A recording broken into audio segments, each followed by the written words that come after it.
Welcome, Ina.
Are you there, Ashley?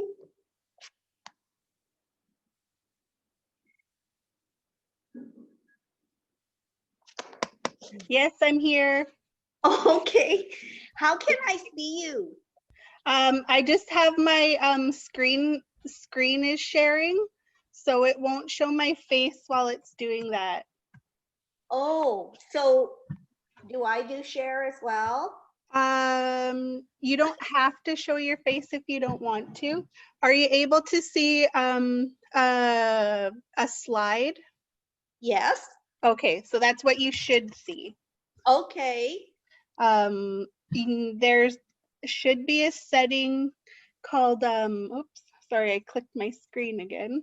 Okay.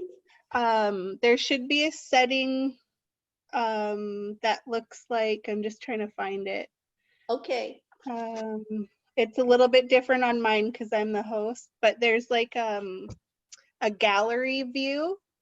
Yeah, I can't see that. Right at the bottom, does it have like 4 little squares? Yeah. So Okay. when there's more people here, it might start showing gallery view. You're the first attendee, so. Yay! I kept thinking, oh, brother, am I going to get on here? Hi, Stacy.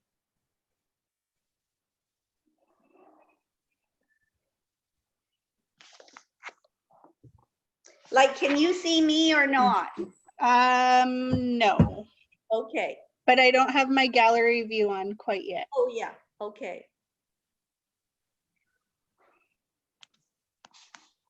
Hello.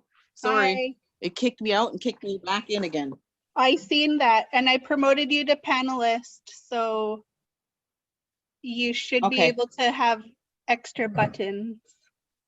Let me see. Hi, Stacy. Ina's here. I have. Hi, Ina. How are you? Hi, I'm good, thanks. Good. This is the first time I've used this, so. Oh, exciting. Yeah, really.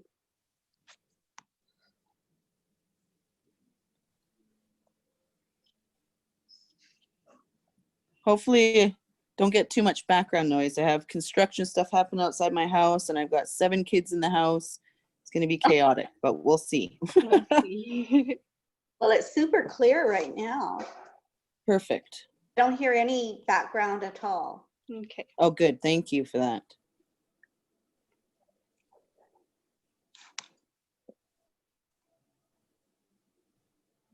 I'm just reading the screen because there's lots of stuff on here.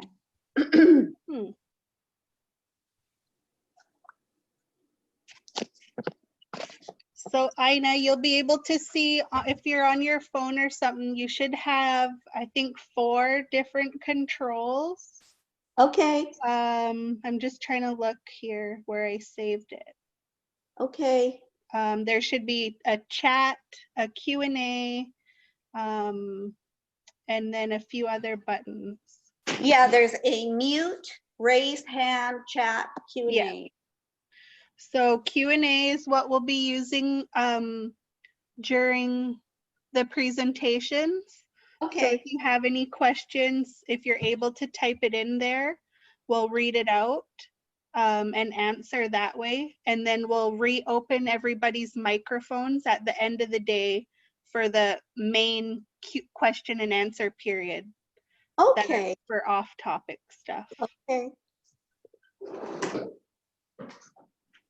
And then raise hand if you want, if you have a Q&A at the end or anything. Okay, But we'll go over that when we start. all right. I'm just looking for my notebook.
Hi, welcome Inez. Welcome Wendy.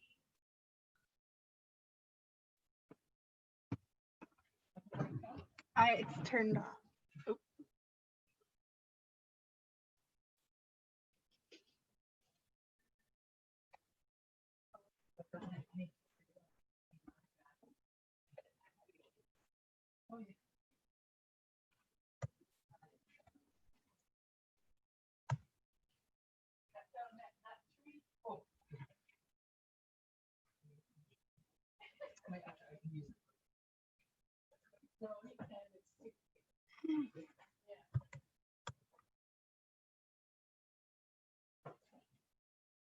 Sorry, I keep losing my controls here. I'm flipping back and forth.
Hey Ash, can you hear me?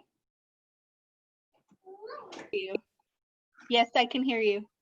Oh, okay, I was trying to find where I can mute myself and turn my camera off. Okay. We're just have it set as a webinar, so the controls might be a little bit different than what you're used to. I see the mute and unmute now. Okay, I'll mute myself again. Okay. Thanks.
Hello.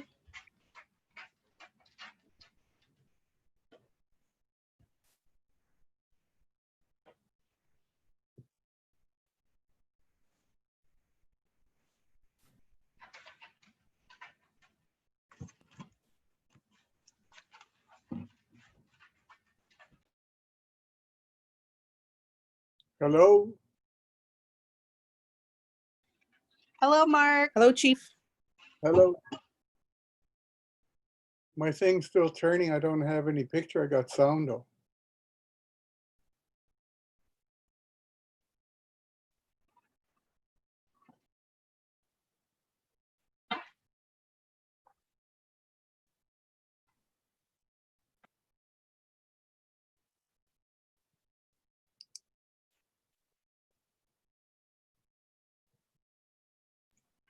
So when you are able to see, you should be seeing our little slideshow background.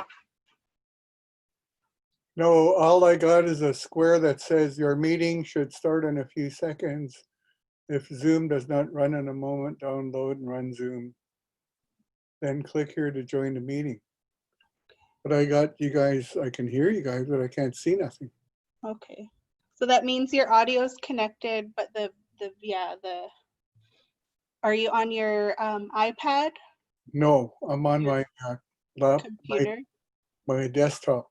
Does your desktop have the program Zoom Yep. set up on it? Okay. Yep. I use Zoom all the time. Okay.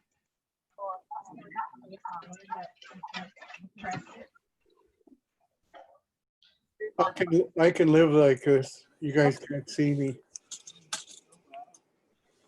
that's all amethyst, and then behind Josh, that's all amethyst, and we have lots of house. It's about 20 minutes. No, Doug. I will be back in a minute. I'm just gonna go get rid of my dog because I can just hear him walking around.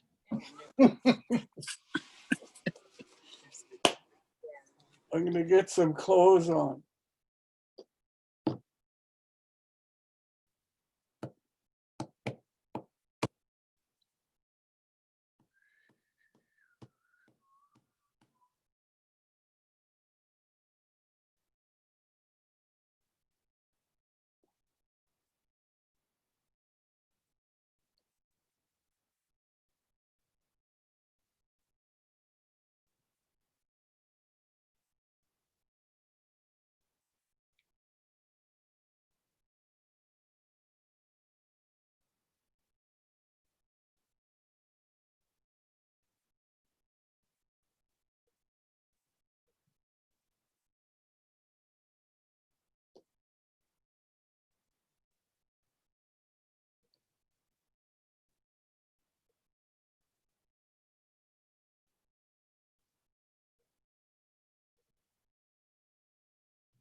Hi, Dustin.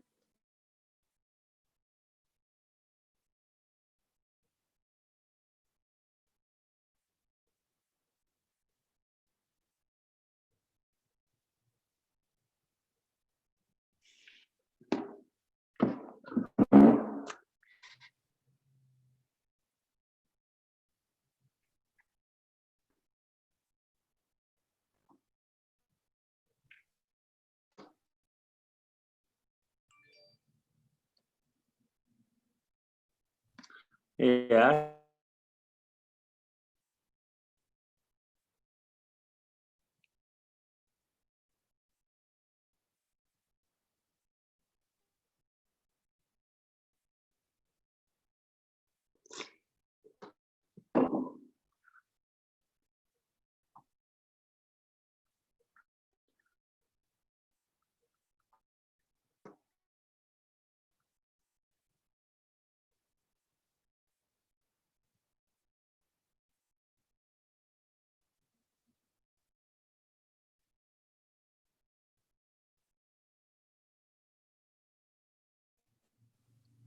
Ashley, are we recording this to post on Facebook later too?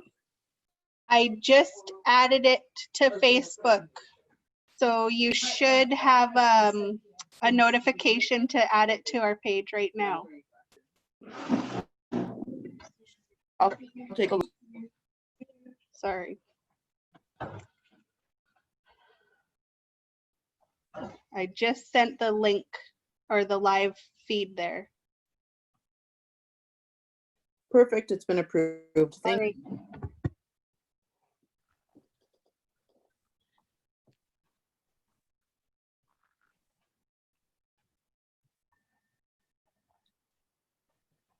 I'm gonna go down and see if I can come back in again.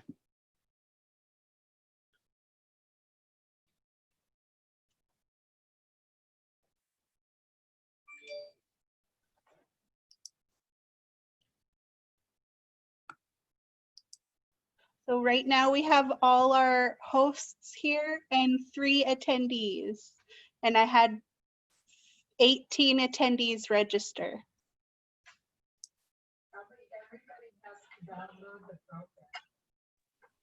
Hey, Ash. Hello. Hi. Hey, I have Nick and Antonia here at my house with me. Okay, I'll note them in attendances then. Okay. We're having a watch party.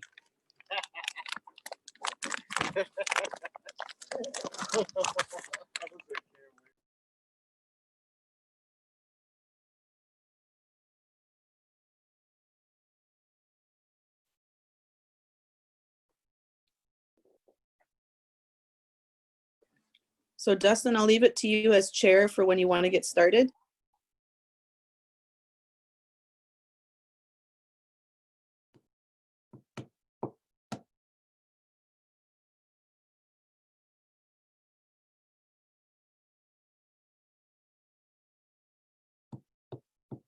Can you guys hear me again?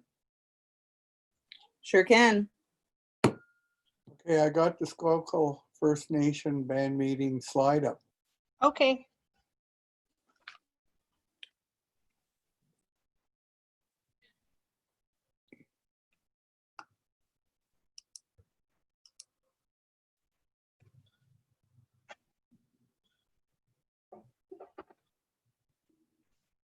Is Dustin on? Yes, he's on. He's just moving to get better sound. Hello. Oh, are you there? Yeah. Or was that- Okay. Hey, sorry, I had my connection in my other place is not good.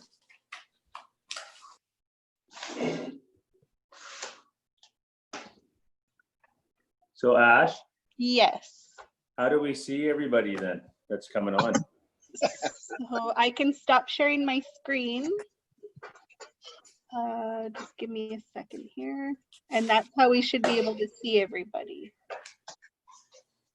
That's kind of weird calling a meeting to order if I don't know if anybody's here or not. Okay. Dustin, you can also click participants at the top of your screen and it'll show you a list. Yes. Oh, I see. Okay, thank you. New to me. Yeah. So what do you guys see right now? Just nothing? Yeah. Okay.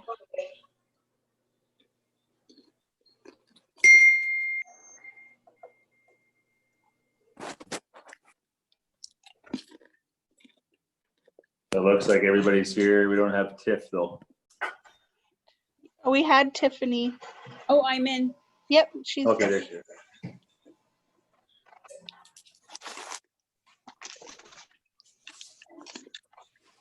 So we want to just give it a few minutes and then see if, oh, we got 13 participants. 5 members and the rest are council and staff.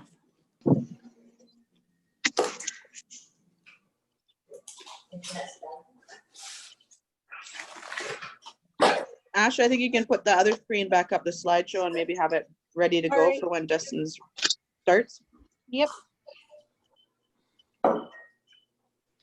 Yeah, see if we get to lucky 14 in 2 minutes. If not, then we'll call it to order. So can you see the second screen? Yep. Yes. Oh, Yes. you can see the PowerPoint? Yes. Yeah, the the webinar webinar rules rules. and housekeeping. Okay. Yep.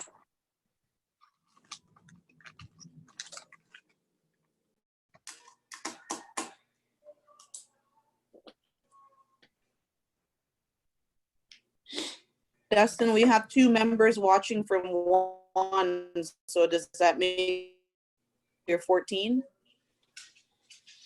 Oh, there we go. Yeah. Okay, let's call the meeting to order. It is 5:06. Before we adopt the agenda and the minutes, Councillor Darcy, if you could open us up with a song, that'd be much appreciated. Do you like the ones that Uncle Ranger has, or do you want? Yeah. Are we ready to go? I think we're ready, yeah. All right. Oh, oh, oh, oh, oh,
All right, thanks Darcy for starting us off in a good way.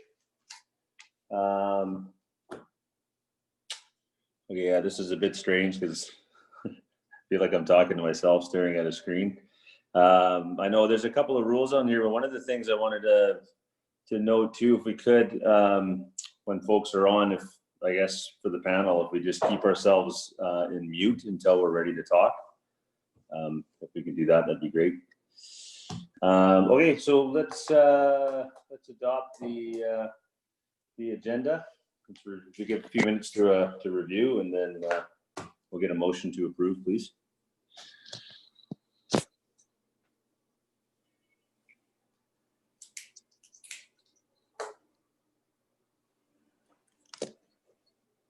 I'm guessing, Dustin, that they can either go into the little more button and type that they're moving, or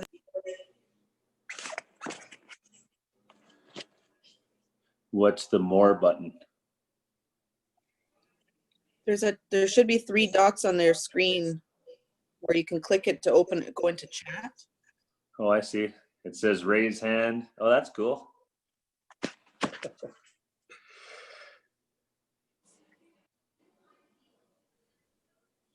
Wendy has moved, Dustin. Wendy moved. Okay, do we have a seconder?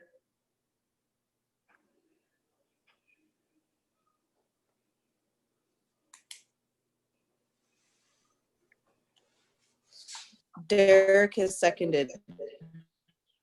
Okay, thank you very much. Let's have a look at the minutes now, and we'll get a motion to approve the minutes from our previous meeting. Item 3. Few minutes to review those. We pull them up.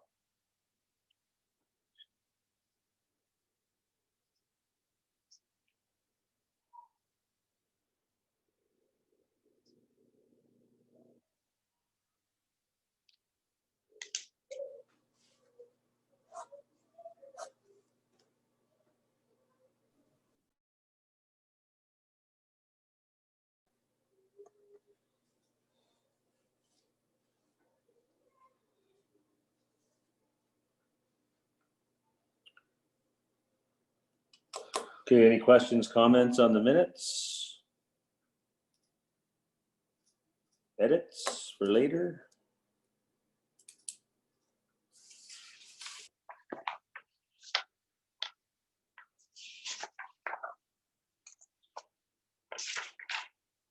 Thank you, Ashley. I think we'll just move to the action items. I'm just going to move forward with it.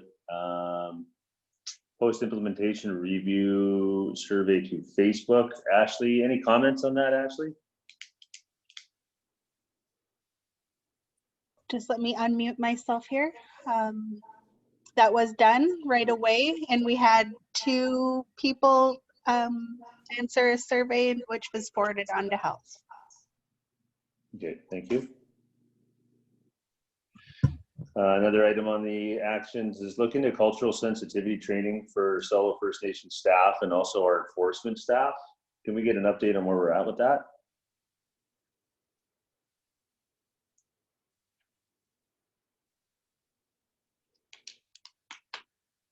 Crystal, Stacy? I can answer as well. We discussed it for our administration work plans. So it's on the work plans to take care of this year. However, that's just paused at the moment. Yeah, sorry, I'm delayed. Everything that I'm hearing, Dustin's coming in about 5 or 10 seconds later, and I don't know why, so my apologies. Okay. Okay, so do we want to move that for update on our next one? I think for our staff, that's one thing. I think it was really important from our membership around the enforcement staff getting some training. I just wondered if we could push that a little bit quicker. That's all available and it's all in the work plan. It's just with COVID stuff happening right now, we haven't been able to get additional. There has been some enforcement staff that have done some training with Stalo. Okay.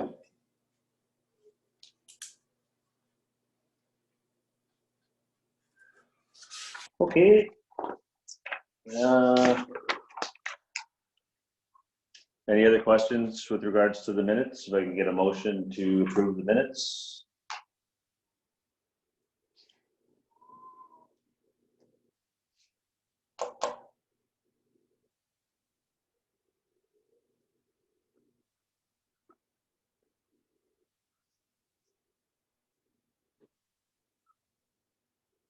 Okay, so yeah, I've got the chat going here. Okay, so a couple edits from Derek, it looks like.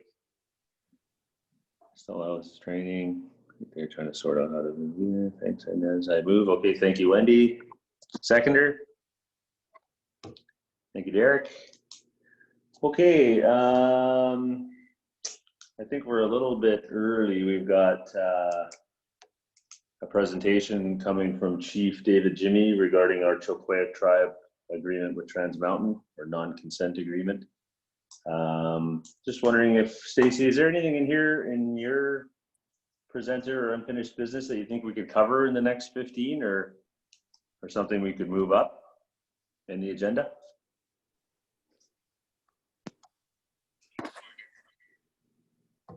Yeah, potential the cemetery. It's just dependent on questions, but if we have questions at the end, all of those could probably be done in 15 or less. Not, I mean, all together, but individually. Okay. Yeah, why don't we move to do that then? We'll get an update from you on the cemetery and then questions for the end for Q&A if there are any.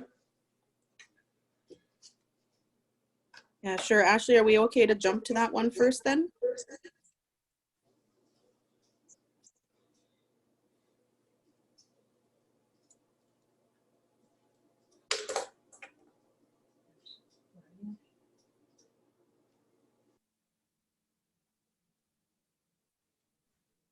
Can you see the screen now? It is up. Yes, thank you. Okay.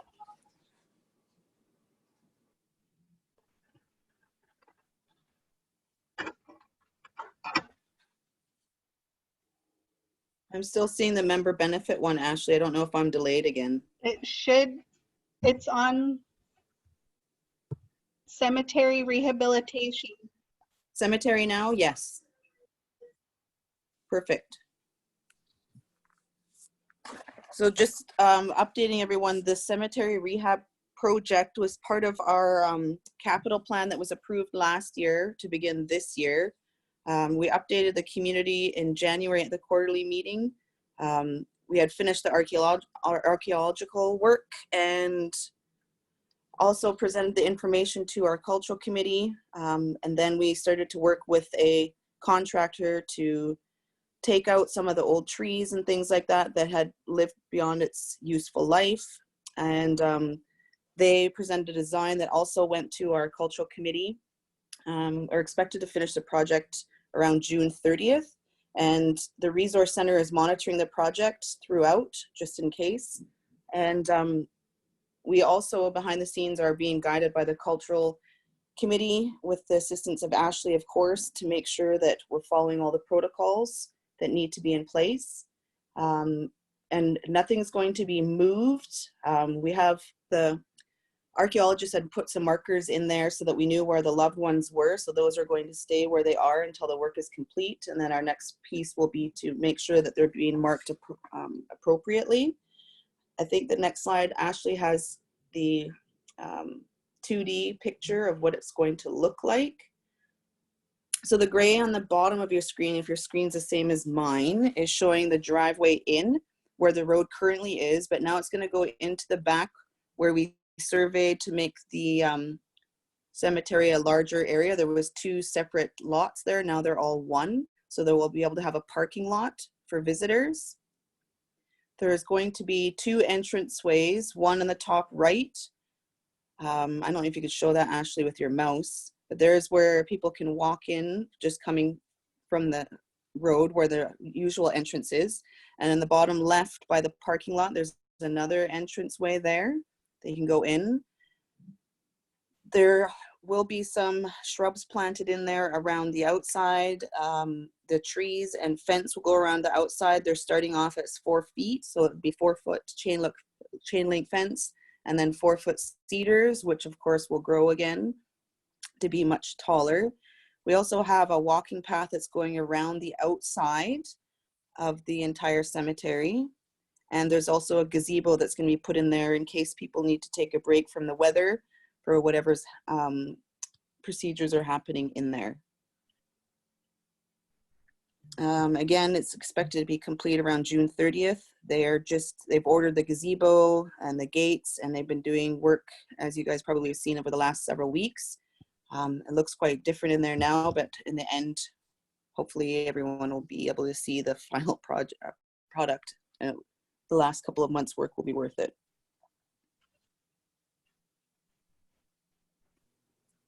I don't know, Ashley, if you have anything to add.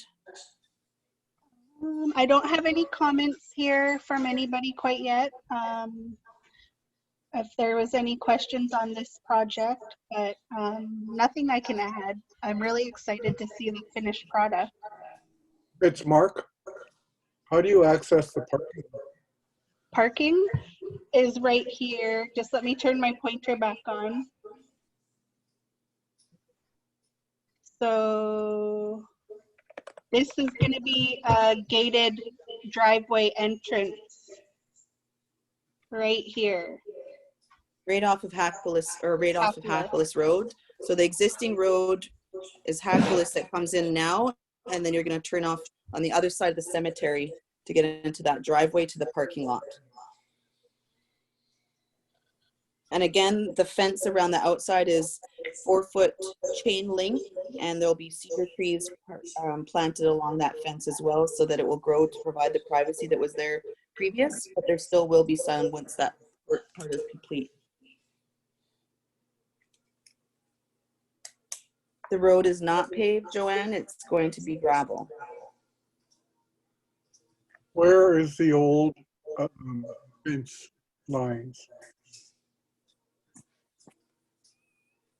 I don't know if you can show those, Ashley, but they're pretty much everything on the right-hand side. The stuff that's being added are You from want me those to go to large. the black and white?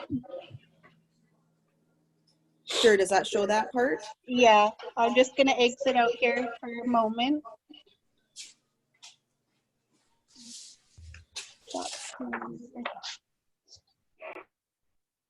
And then reshare. Oh.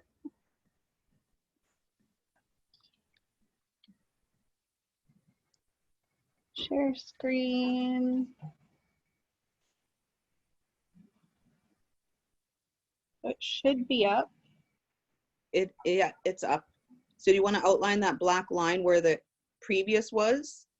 So previous is, if you can see my mouse, I'm going down the line.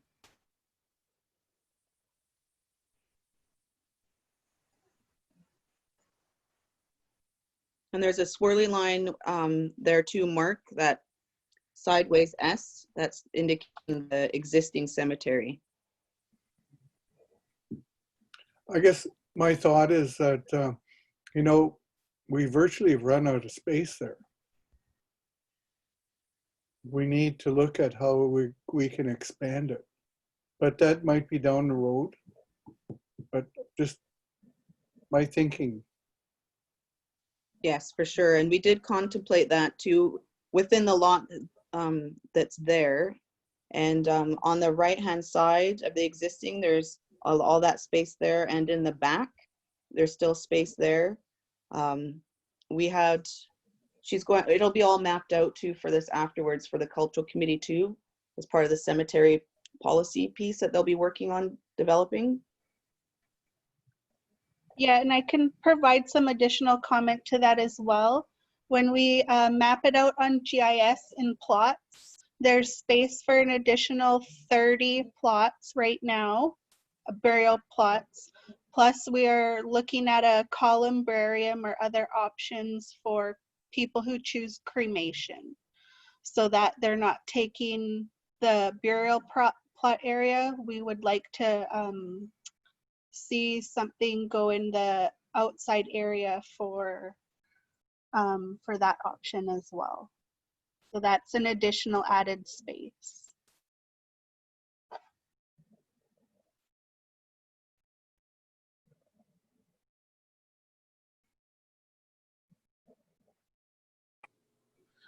Okay, that's awesome. Any other questions?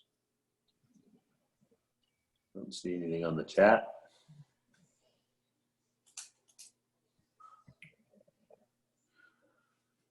Yeah, that's a very exciting capital project for Skowkale for sure. Certainly looks a lot different down there.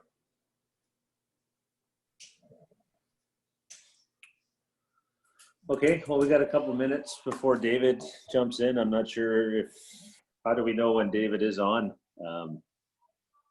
Is he going to be a participant? I'll get a little ding on my screen when he joins us. Okay. Or chime, I should say. Sounds good. Maybe we can take a couple minutes. I think it's in the PowerPoint. We could probably just pull it up. Maybe we can get some people folks to glance over it before David comes on.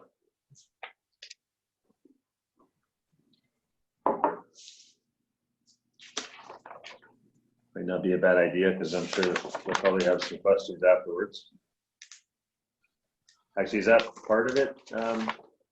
Ash, do you have a copy of that? Yeah, I'm just getting it on this screen here. I just have to switch my Adobe screen to share it. Okay.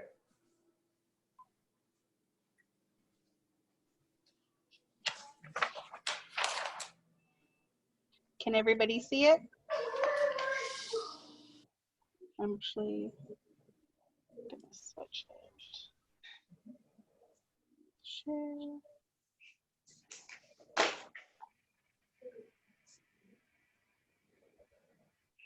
How is that? Looks great.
Hi, welcome.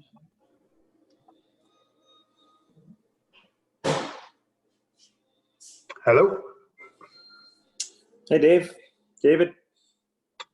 Good evening. Hey, thanks for joining us. We're all just kind of getting used to this Zoom meeting format. Dave, we're just, we're a couple minutes early here, but we're just having all of our participants kind of glance over the PowerPoint that was provided from Chilkowiak. Okay. And yeah, I don't know. It's what did you need then, David? Did you plan on kind of jumping through your slide deck here?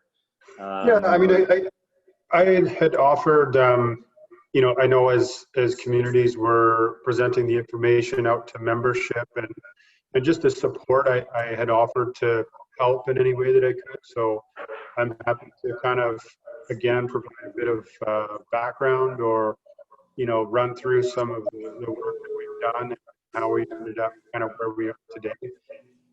So obviously we're not getting into all the detail of the agreement based on the challenges with presenting currently, but you know, we had expressed that we would have regional engagement sessions and community meetings once, you know, we're able to in better settings, just to go through, because it's a little difficult to go through somewhat of dry material over such an agreement like this, right? So I can provide some background information, run through a bit of the infographic, and then field any questions. Okay, well, let's do that. Yeah, the Zoom meeting is yours, Dave. So fire away. Thank you. Okay. Well, thanks for having me, everybody. I hope everybody is staying safe out there through these challenging times. You know, I guess to back up a little bit, we first started engagement with Trans Mountain or Kinder Morgan previously back in 2013. So 2012 was the announcement of when they had talked about twinning the pipeline and expanding it. So the expansion information was sent out. We received a letter. We then wrote back and started the engagement on behalf of Chilkowiak. So we've gone through every process. So if you can imagine anything that's been done with respect to consultation with through the court system, through the judicial reviews. So initially what we did, just to recap, we had engaged Trans Mountain or Kinder Morgan at the time and asked for some funding so that we could do our own independent study, which we called the Integrated Cultural Assessment document. And that was to gather information through that we could use as we tried to understand the impacts of the pipeline through the traditional territory. So, you know, the Integrated Cultural Assessment, the ICA, we called it, that was sort of our, a really important piece of all of the work that we did. It was engagement with members from all 7 communities. It actually went beyond the 7 communities because we were working as the Stalo Collective at the time as well. So we were trying to figure out, you know, from a cultural perspective, how does the pipeline have an impact? From an environmental impact, what's going to happen throughout the territory, and what could possibly be missed through the provincial permitting process, et cetera. So that was our founding sort of documentation, where we had a number of elders, a number of community members. I think we had over 230 people participate in gathering information for that. So from the ICA, we then participated through the National Energy Board regulatory process. So that's the body appointed by the federal government that, you know, does an analysis of the project and the impacts. And I was the representative of the Stalo Collective, so the 15 bands that were working together at the time to address the National Energy Board and explain all of the reasons why we didn't believe that it should be passed or accepted for approval at the time, and what we saw as important pieces moving forward. So that was one of the first phases of this project with the National Energy Board. Then we went into consultation with the federal government that's a requirement from Canada. So we participated there again, going through what we believed to be sort of a tick box from the federal government. We weren't satisfied with what they considered consultation. We were in the meetings that we were having. We would present all of the information that we had from the ICA document. We would talk about what we needed to see in order for us to be satisfied moving forward. And in the first round of consultation, it was really very, very poorly done on behalf of Canada. It was us coming to the table, providing all that information, and Canada essentially saying, yes, we met with all of the communities along the line, we met with the Chilkoot communities, and here's, they didn't actually take what we were saying and implement it into the mitigation measures that we were hoping for. So that led to us appealing the approval by the federal government for the project, and then we entered into the judicial review process. So then we went to the Federal Court of Appeal twice, actually, because the federal government had approved it twice, and challenged the way that the approval was done. Again, them basically doing, ticking off the box, not really taking our information seriously, not actually providing responses to the questions that we had raised or the information that we had requested. And so, that was another aspect of it. And so if you think about it, like over 7 years, the ICA, the participation through the National Energy Board regulatory process, and these are long processes as well, engagement and consultation with the federal government two times, and then fighting in court to basically stop the project, and then participating in 2 judicial reviews through the Federal Court of Appeal. So after all of that work over the last 7 years, the project was still approved after everything that we did, despite our objections to the expansion. So a pretty exhaustive process, and came down to a difficult decision. We had our discussion and took it to a ratification vote a couple of years ago. We had very poor turnout from our communities, although the vote at the time was 55% voting no against the project. Once it was done, we heard from so many community members that never participated in it, and were basically saying you should have pushed a little harder for engagement because we didn't vote, and you could have had our support. And so we were just trying to be mindful of all aspects of support or objection, opposition to the project. And that's a really tough place to be, I think, for leadership, because opposition is usually very loud, and we know, those that are vocal about it and how passionate they are, and we take that into consideration. And then there's almost another silent group that comes and talks to you off the side and says, well, if it's happening anyway, what are you going to do then? Are you going to do anything? Or are you just going to let it slide away?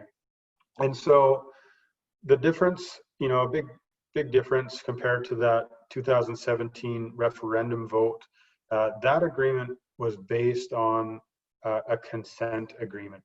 So that means that all 7 of our communities would have had to have signed a BCR stating that we all consent and approve and support the pipeline coming through the territory. There has not been a non-consent agreement throughout this entire process. So moving on to the non-consent agreement piece here, we still participate and fully participate in all permitting processes. We have been through what we call the major projects management team.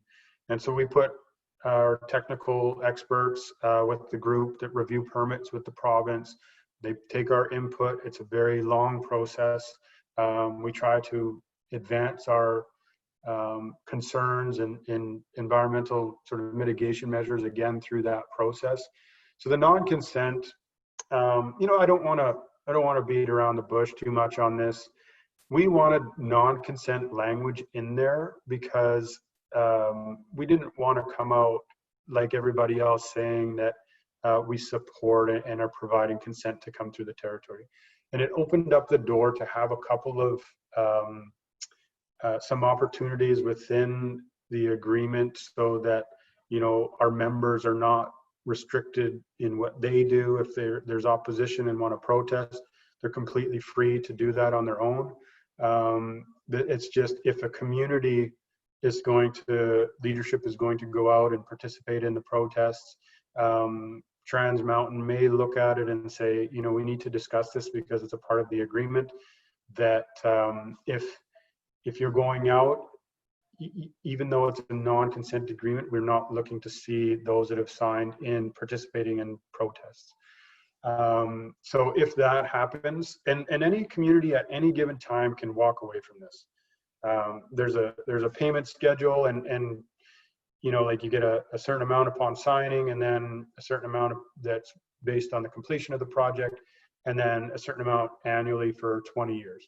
But any community at any time, if there's a strong, you know, sense of or a push from membership or whatever it may be, and leadership at the time doesn't feel that it's their Trans Mountain is meeting the obligations through the agreement, you're free to walk away from it.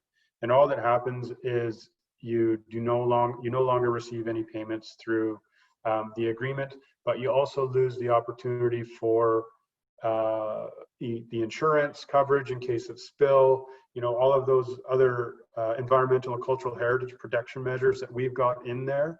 They are jeopardized on behalf of the community, but they would still be there if the other communities are involved. So again, although it says non-consent, there's an aspect of, let's be realistic, there's an aspect of consent here because it's still coming through the territory and we have an agreement.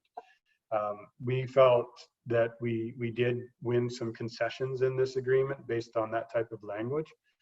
So if you look at this slide here with the protections and benefits in the agreement, a lot of these came from the ICA. So in the ICA, we had 89 recommendations that came from, you know, as we dived into the impacts and figured out how we could address some of them.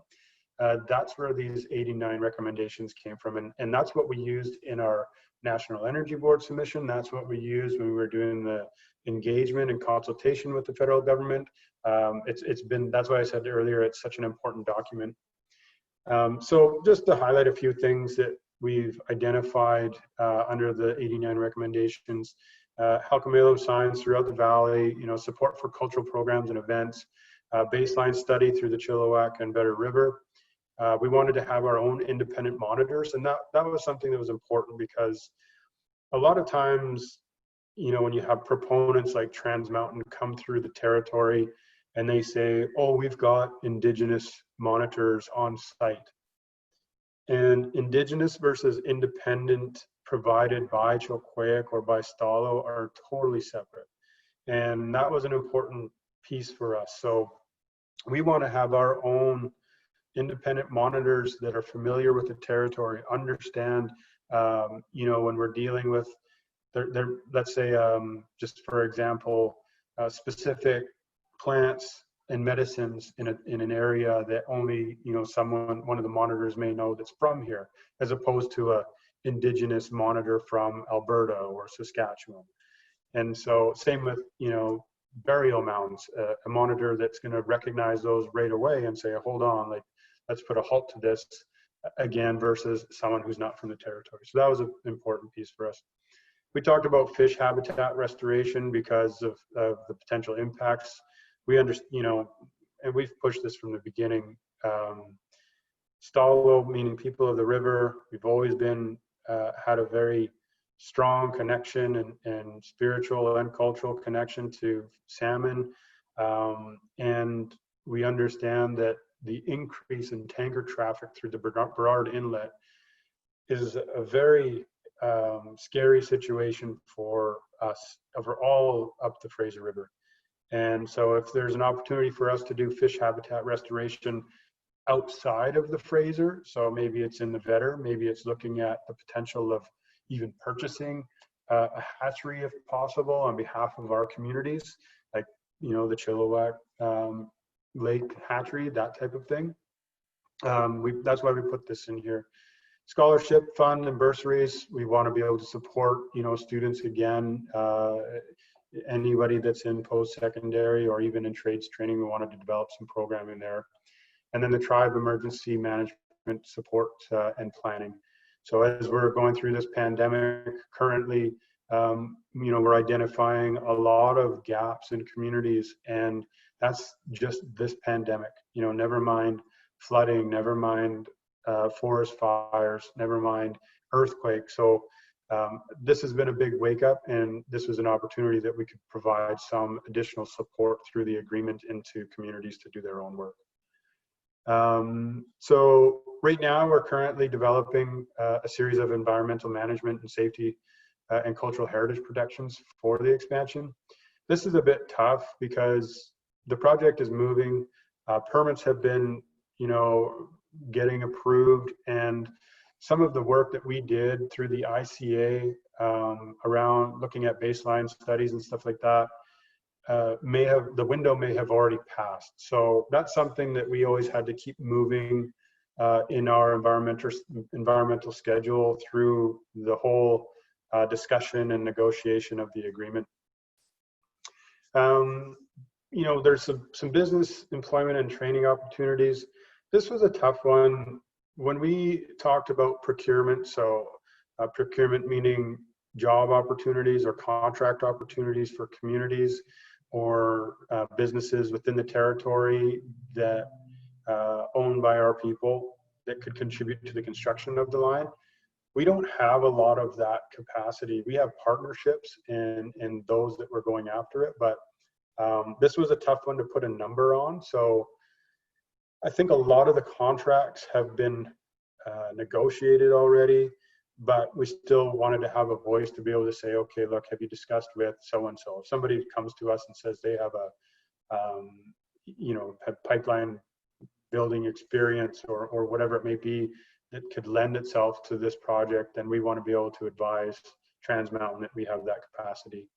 The environmental protection, again, as I kind of went through that in detail, that's been one of, I would say, probably the biggest and most important piece of the agreement all along, of all of our work, I think, from understanding protection measures from the ICA to how we participated in all those processes. The financial compensation package improved a little bit from the 2015 MBA. So if we went and we had regional engagement sessions at the time for the financial compensation piece and sort of talked about it. It was never, you know, in my eyes, has never been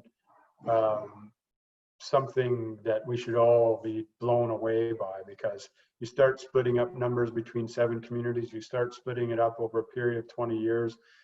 It's not a ton of money, but it does help, especially, you know, one of the challenges we found through this process is some communities are a lot further ahead than others, and some communities are just lucky by location, you know, and I can say that for Skowkale. We, you know, we were lucky that the easement agreement was negotiated with the city that gave us an opportunity to have Eagle Landing, which may in the end, who knows, depending on how this goes with COVID, has had a significant impact on the development. But, you know, us in comparison to other communities that don't have any resources or have very small land base, have no opportunity for growth and generating revenue to invest and do other things. So that was a consideration when we were meeting with all the communities and trying to understand the differences. It was a lot more important to some than others. And we'll go through the details of the financial compensation as soon as we have, I think, the COVID restrictions are lifted and we can meet in larger settings, and if they don't, then we'll hold a Zoom meeting like this and run through them in detail. We didn't want to put it out there because some communities were going to, some weren't, and we didn't want information flying around because it's confidential. And sometimes on on Zoom or through social media, you want to be careful in how it's done. But for those that came to those meetings in 2015, the only difference was one community was not included in this agreement versus, because we were negotiating on behalf of 9 at that time. One of them had settled, and the other one we negotiated this time for 8, and that 8th community, a neighbor decided not to, so we just increased the number by that. The insurance and spill compensation, this was a pretty lengthy process in how we were trying to figure this out. So, you know, how you can't put numbers on, you know, traditional values and cultural loss. And if you look at the ICA, you'll see connections from, you know, how fishing is tied to culture and how, you know, all of these different, to ceremony, to education, like there was these linkages that connected all kinds of different work at different levels. And although you can't put a number on that type of loss, we wanted to ensure that there was some insurance in this agreement that really took care of as much as possible identifying the loss. So if a community or a home is displaced because of the spill, then we have clauses in the agreement that states that the insurance coverage will make that individual, that home, or that community whole again. So that means if you've lost your home, then the insurance is going to cover, you know, the cost of the home, the cost of the land. The tougher part to put a number on was the actual loss of those types of cultural impacts. And so there's language in there that lets us have the conversation where we can propose what we believe potentially could be a number, and we can discuss it within Trans Mountain is willing to discuss those numbers and negotiate essentially at the time. So that was something that we also felt was an important part of the agreement. I think you can scroll down again. I think we just get into the timeline after this. Yeah, so this, you know, these last 2 pages in the information that you received, we just wanted to run through the timeline. You know, in 1953, when the original line was put in, there was no discussion with any of our Indigenous communities. There was no engagement, there was no say, there was no compensation. So here is you know, you fast forward to 2012, and we're in a different world where there's a requirement for the government to consult and accommodate. And that's, you know, if you go down the left side, that's just all of the process that happened within government. And then if you go down the right side in blue, you'll see that's all of the participation that the tribe has been engaged in from the beginning. So it lays out in detail. I don't think I kind of talked through a lot of this stuff already. I don't really need to get into a ton of the detail, but one other aspect of all of this work, I think, that isn't complete is the accommodation factor. So what happens when you or, you know, I'll provide some examples. When a province or federal government have lands that come up for sale, so they call it a disposition of lands, there's a duty to consult and accommodate from both provincial and federal governments. So when land within our traditional territory comes up for sale, they have to talk to us first. So we get involved in negotiations. We look at whether it's an option for us to purchase. We figure out how they're going to accommodate and what the percentage of the value of the property or whatever it may be could be back to communities. That has not been addressed yet through all of these processes, and that's something that we're still pushing for. So that could potentially be another benefit outside of this, because that's a responsibility of government. I won't go too far into that because that's still to come. We had the most information we received to date from on the accommodation factor has been from Minister Sohi back probably 2 years ago, in a letter from his ministry stating that, you know, they are talking about an equity stake in the project as a part of accommodation, but we know very well that some communities aren't interested in equity stake. We know that oil and the future of oil in Canada Potentially we're looking at a 2 decades long. We're not really sure what that looks like. The volatility of the market over the last couple months with COVID, the price of oil per barrel is going down significantly and bouncing back up. So many factors and all of this stuff, but that's just outside of the agreement. There's another aspect that still needs to be discussed with the federal government that we'll continue engaging with, but if they sell it, we'll have to deal with whoever the purchaser is, but we'd rather deal with the government before that happens. So I'll stop there. I know it's a lot of information. I probably sounds a bit rambly. I apologize, as I might be a little more familiar with this and kind of go off a little on tangents than people are used to. So I'll stop there, and if there's any questions or comments or discussions, I'm happy to try and answer. Thanks, David. What we're doing is we have a kind of a Zoom chat going here. But I think what we're planning on doing was having questions at the end, but I think we'll keep you on the line for a few if you can. Okay. And we'll open it up to our participants for questions. Sure.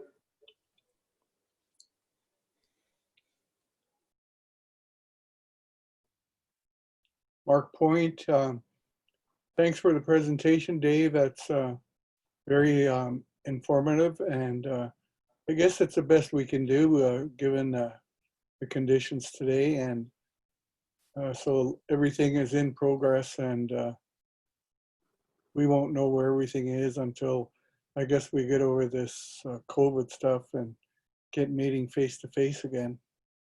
So thank you for the presentation. You're welcome. And I should also, I kind of forgot to mention a bit more on the discussions and the challenges. This is not something that it was, this was not an easy decision by any means. I believe, and I truly believe, that we, in our representation with the communities, have done, I think, probably alongside, other than Tsleil-Waututh and us, we've probably done the most as far as engagement, participation, reviews, our own studies, to understand it and go through all of this work. And this was not, something that came lightly.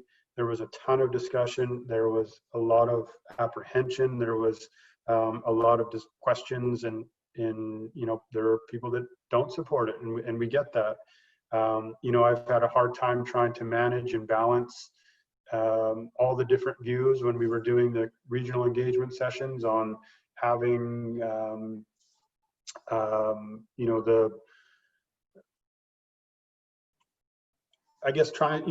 presenting balanced information. So never trying to present information in a biased way. So, every time we were moving in a direction in consultation with,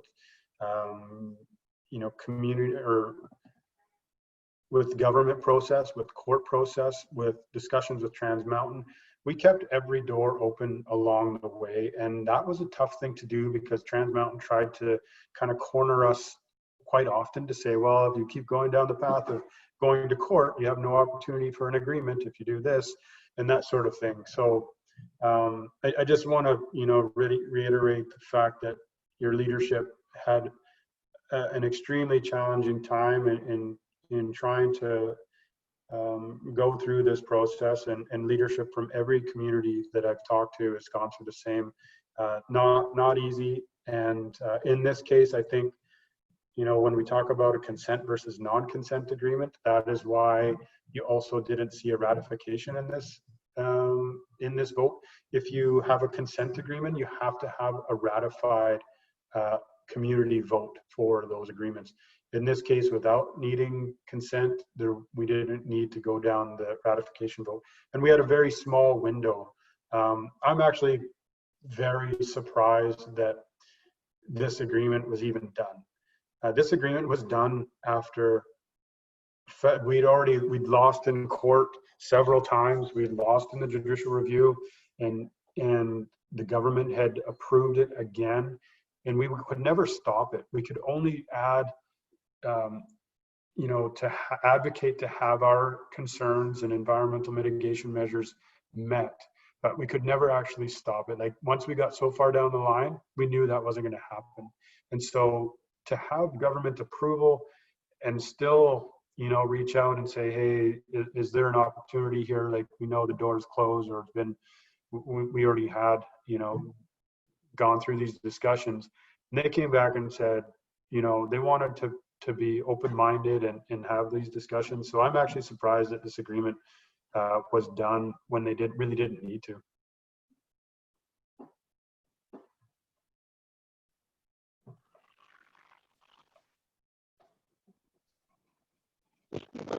Second, it's Derek here.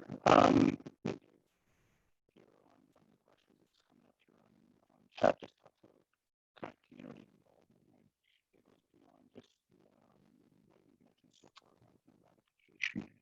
You're cutting out. I can't hear you, Derek. Can anybody else hear him? No, I couldn't hear him either. Derek, do you want to try again? Yeah, I'll give it a shot again. One of the questions that's coming up. Yeah, I can't hear you. Derek, if you're okay with it, it's a question I believe that's come from the chat line, Dave. It came from Joanne.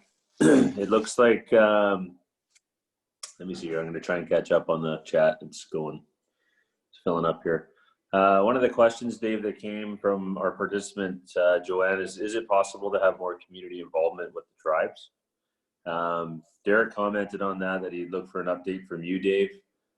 Before COVID, we had a tribe days booked in September to talk about tribe, to highlight the work, etc. So I think it's kind of an open question for you, Dave, around community involvement with the tribes. Yeah, so the community involvement, like even communication has been a big topic for us over the last year. And we were booking, we've just developed a communication plan, which I think we can share relatively quickly. We had contemplated and talked about, we have all these different festivals and different, whether it's soccer tournaments or baseball and canoe races and those different opportunities for gathering. And we felt that tribe days, we were going to call them tribe days or Chokwe days, starting with 1 day, 1 year, and then expanding it to try to get involvement from membership. But the other thing that we were doing was last year we had we provided updates on all of the work, all of the projects to all of the different councils from all of the communities. And I believe we went into a few communities and provided those updates as well. And that was another plan for us this year. If you have specific ideas or Joanne, if you're looking for specific ways to participate, I'm always happy to hear what that may look like or what you're looking for in particular. But as far as reaching out and participation, right now we've got tribe days booked coming up. We've got the community gathering, so we would meet with the councils, and then I would go and participate with community meetings like this and provide updates on basically our work plan. Like if you wanted to see all of the work that we're doing, Skowkale, like Chilliwack Lake, working with the Ministry of Forests, working with Parks Board, we have a pretty extensive list of work underway as far as projects go. And so I'd be happy to provide that information either at a later date, but if there's particular ways that you would like to participate or see yourself involved, then feel free to shoot it over to me. Thanks, Dave. We got one more for you, Dave. I think this looks like it's a little bit more related to the presentation you had as one of the benefits for our Halkomelem name on signs. Comes from Alita, and she's just asking, if I get this summarized here, Wondering if I can briefly share the process, or however, I was just wondering if it can be briefly share the process. Is there a committee, and who are the language consultants involved? Just around that, Dave, just some comments and Sure. thanks. Yeah, so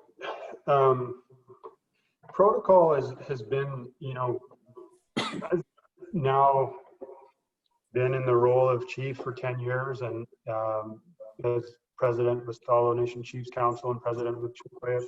When I first started, I was reaching out to different people to understand protocol and what was done in different cases. I'll speak to some work when we did Lexamot for the banners for the RBC Cup. I was trying to find out like who, because it depends on who you talk to. I know that, there is a language authority through Skowkale Nation, but you can talk to different speakers in different areas. And I've come to realize that not everybody sees eye to eye when it comes to language. And that's unfortunate, but that's a reality. And so when it came to Let's Mock, I discussed with our chiefs, or presented to our chiefs. I talked to a couple of the local speakers. I talked to Strang, who's a linguist, talked to Christina Point, and then brought forward the language for the banners, and that was sort of the approval process.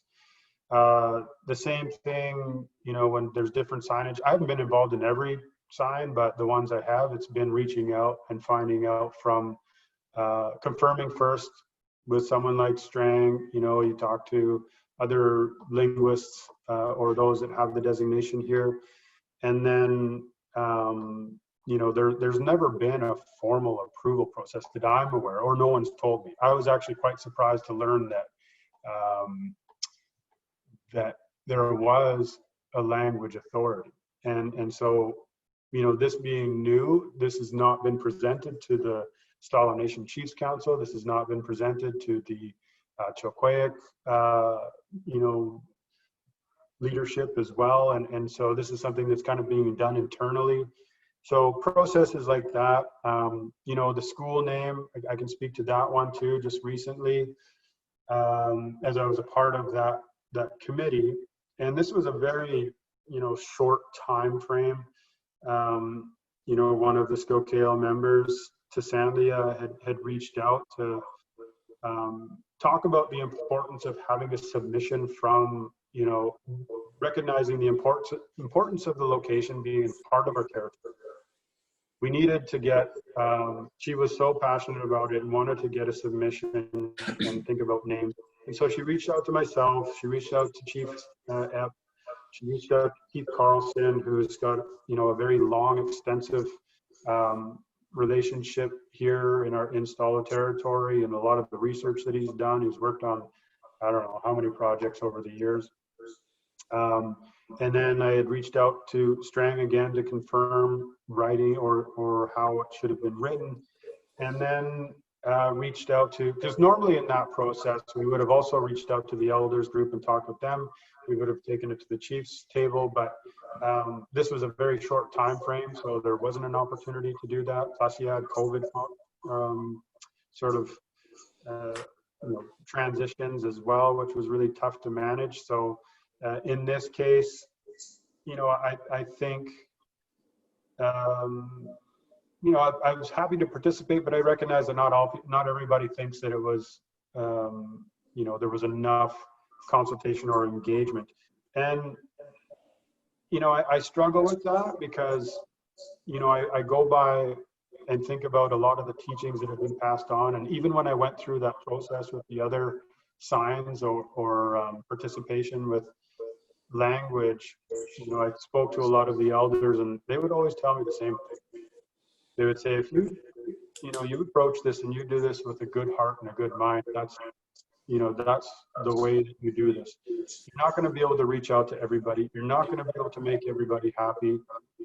But the intention is good. And in this case with the schools, I'm actually ecstatic that we have a non-First Nation school with a Halkomelem name in the heart of the territory that recognizes a local place name like Steetos, that has significant history to us in our territory. So that sort of process that happens through, in general, through those. And even when I did the others, I reached out to the elders and I sat with the elders group and I showed them what we were doing, and no real questions. It was always support. Like, okay, that's great. Hey, you're getting it out there. We had it on live TV, TSN, which was unheard of for our territory, stuff like that. That's awesome, Dave. It sounds like, with our community and Chilkoyak, that, maybe there is a committee that could be developed when we do have time, or something of that nature. I agree with you too. I think it's pretty awesome to start seeing recognition of our language around the territory. I'm going to do one more for you, Dave, just a real quick one here from Joanne. Can I just one more comment on the school as well? Yeah, absolutely. Yeah, so after and learning about the authority and people on it, and Gwen Point is someone who I've always reached out to, and Stephen, when it comes to learning a little bit more about protocols and that, and I spoke to Gwen about the naming, and she let me know to pass on to Sania that she was so supportive and thankful that she recognized the opportunity and brought it forward on behalf of our people under such a short time frame. So there was another person that was involved or spoke to after for it. Yeah, that's great. Thanks, David. So yeah, just another quick one, and I think that this is probably going to be, I think Skowkale is going to have Chilkoyak on our agenda coming back, or is kind of related to Joanne's question earlier around kind of updates from Chilkoyak. But one of the concerns that have come up here is Joanne has said they've been venturing to Chilliwack Lake and have noticed the high volume of people. Is there an area our tribe people can access? Maybe just a quick comment on that, Dave, and then we'll let you go. Yeah, that's a tough one. I'd like to be quick about it, but it's a hard one to be quick about because we've been trying to advocate. And so our bigger picture in a lot of the work that we do with relation to forestry agreements and expanding our jurisdiction is to gain control over the valley. And that takes a ton of steps, but those are the things that we're working on to get done. And we can't at this point, have an area that can only be restricted and accessed by our members because technically it's crown lands, right? And we do have Center Creek, which we own up there, but is leased to somebody. And we're hoping that once we pay off the debt to Center Creek, that we can actually start to have our members of each of the communities go up at such a beautiful site and rent the cabins or stay there as and have ceremony up there, that type of thing. So we're working on it. It's just a long process to get there.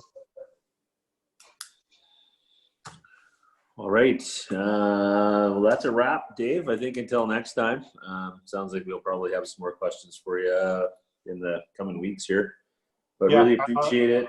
That was an awesome presentation, man. And, it's important business for our communities. And definitely thank you for all the work that you do for us. And really appreciate it. So thanks again.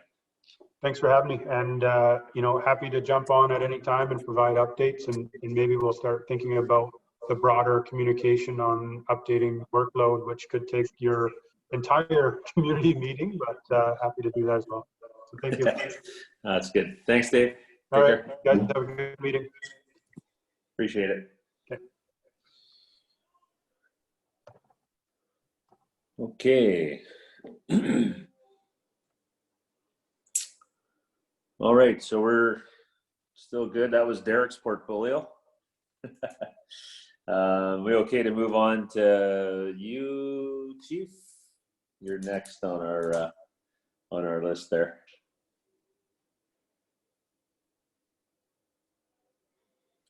Still there, Mark? Looks like He's muted. Yeah. Okay, am I here? Yeah. You're good. I've really just haven't been doing too much myself. Staying home, signing BCR, providing support to the office. It's difficult to do too much with COVID stuff going on. We have weekly meeting with our council on Zoom, just like this, and with Sayland, just to make sure that our community is safe and people need the support that we're capable of providing. Other than that, that's really about it. I still participate, like on Zoom, it's the HIC housing, provincial housing, and I was on one meeting the other day with the National Claims group, but very little really is happening. Most of the country's resources are being redirected at keeping the economy and the populace afloat, so we're virtually on hold. That's it. Okay, thanks, Chief. Councillor Paul. Anything to update? Good afternoon, everyone. Well, we've been attending a lot of Zoom meetings. Just as Chief was saying, we meet regularly to discuss our COVID situation and the creation of our budget that we have now. And I think we'll be looking more at that later on. But as portfolio wise, just kind of watching over some of the cemetery work as it happens. We go and take a look over there, and there's been a lot of work around that happening, and it's coming along really nicely with the process that's happening. The work where they identified some of the remains that are there and that weren't marked at all. We've been looking at that, and I know my uncles did a burning before the beginning of that to address those ones that are in there that haven't been properly taken care of. Now, after the process is done over there, they'll be doing another burning to address those ones that are there. So it's a really neat process happening on that side of things. And then with the hall coming in, everyone has seen the hall pictures and the maps that's happening there. We're going to have a lot of recreation stuff happening with the possibility of the field going in there and the fitness gym and whatnot that's going into place. So on the justice end of things, there's not so much happening in justice as per our band. Just, really encourage a lot of our membership to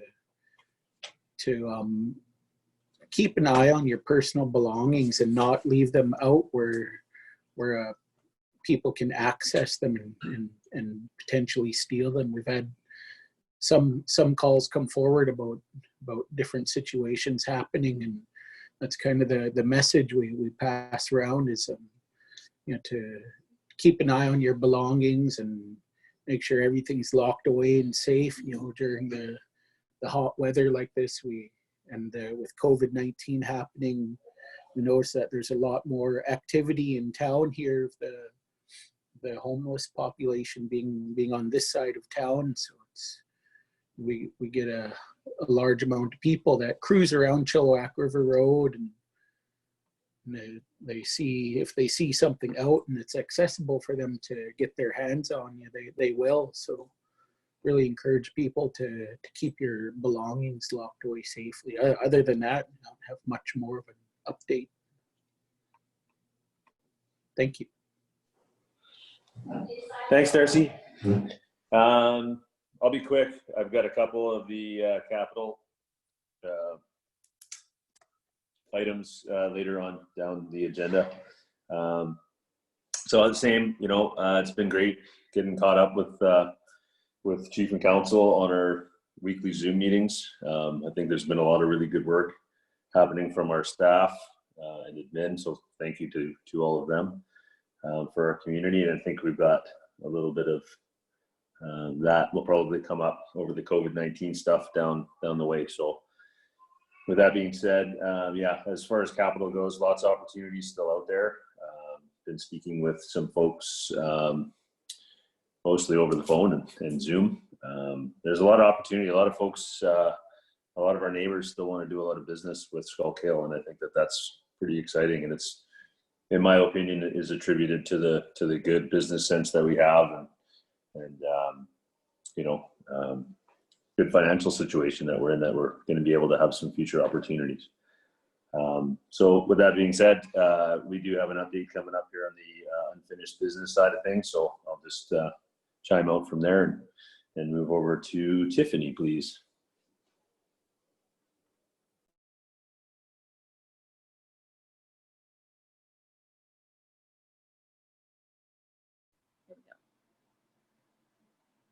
All right, I'm unmuted. I'll keep mine short as well. So for my portfolios, I'll start with Child and Family Services. There's one call out. Hjalkmeeth is looking for elders to join their elders advisory group. This notice has been sent to our admin staff, and details will be shared on the next bulletin, or if you would like, I can also email that out upon request. And for health, because we're umbrellaed under Stalo Service Agency, the health department, I'll speak to the information that is shared through Stalo. We do have a live stream on Facebook that is accessible, and it originally started out with COVID-19 updates. However, now it seems to have transitioned into more of a focus on providing service updates. And that is streamed, I believe, weekly, Wednesdays at 1 p.m. with Skowkale's own Inez Lewis. And of course, over at the health building, we have the pharmacy still remains open, and home care and community health. And we also have a service navigator who has been helping with referrals, and her name is Leslie Picton. So all of that information is current and updated on both the Facebook page as well as the Stalo Nation website. And for the most part, everything that streams through from First Nations Health Authority within the monthly newsletters that they share is also kept up to date on our Skowkale biweekly bulletins. So our admin is doing an incredible job sharing all of the updates that come up in regards to health. Thanks. Thanks, Tiffany. Okay, so yeah, just a quick reminder, if there's questions, we'll be doing it on the Q&A at the end. So let's move on to unfinished business. Member benefit program on the FNGST. This has got Stacy as our presenter. I'll turn the Zoom over to you, Stacy. Thank you.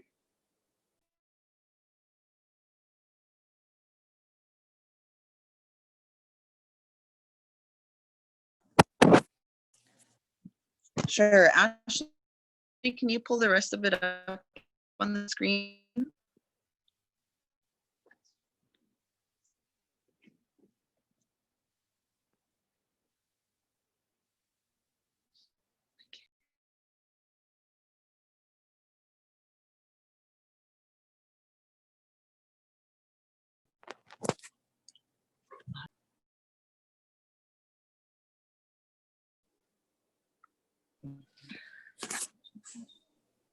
All right, so back when we first started talking about FNGST several years ago and the implementation of, there was lots of discussions about why we wanted to implement it, what was the intended use of the dollars that would be coming in for that.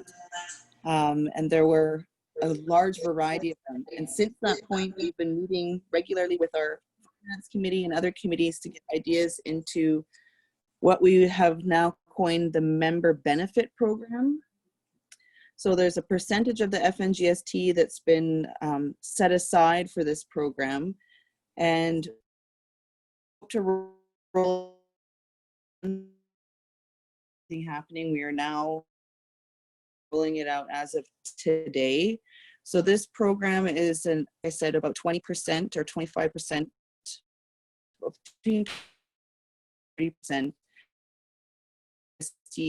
that we expect each year. So that number will, we had pulled out with Community 2 asking members, what would you like to see some of the money spent on?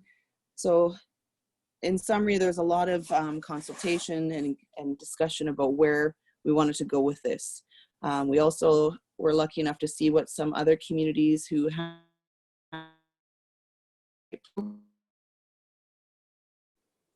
Hey, Stacy, we're losing you. Your connection might be a little bit bad. Not exactly Sorry, sure I'm what just you getting a can do about message. that. All right. Don't know what I can either. I was tethering on my phone, but my phone just kicked me out, so that might be why. And yes, it is to do with Seabird Wi-Fi, Darcy. Thank you. Can you hear me better now? Yes. Yes? Or was that delayed because I asked 10 seconds ago? So let's see. How's that now? Sounds good.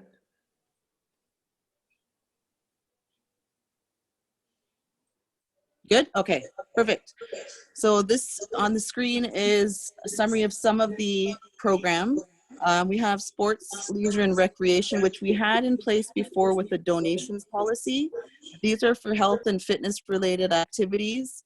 And it's provided to members who wish to engage in those activities related to health or fitness needs. Right now we have in the program up to a maximum of $300 per fiscal year that all members can apply for. Could be up to 100% reimbursement. So it must be prepaid and then a receipt provided to us for reimbursement. So that could be for things like children who are registering for soccer or hockey or baseball or ballet or fitness center passes, any of those kinds of things. Extended medical, so we're looking at about $200 per fiscal year per member for people that may not have or may have, some medical, vision or other types of expenses that aren't covered by the Pacific Blue Cross plan or other things. So that again would be up to 100% reimbursement, prepaid and with the original receipt. And that would be the same thing for dental, and that amount is up to $300 per fiscal year per member. We also have the elders benefit component, which is for elders 60 plus residing on land in Skowkale as financial assistance for expenses for property maintenance, housing, leisure, travel, continuing education, or anything related to that.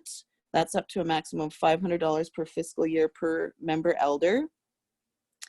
And then we have our funeral expenses, which again, we had that component in our donation policy, but we've expanded that significantly. So we would be able to help with a financial subsidy of up to $2,500. And in addition to that, we would be able to, if needed, assist with creating programs, allowing the use of chairs or tables. Any questions?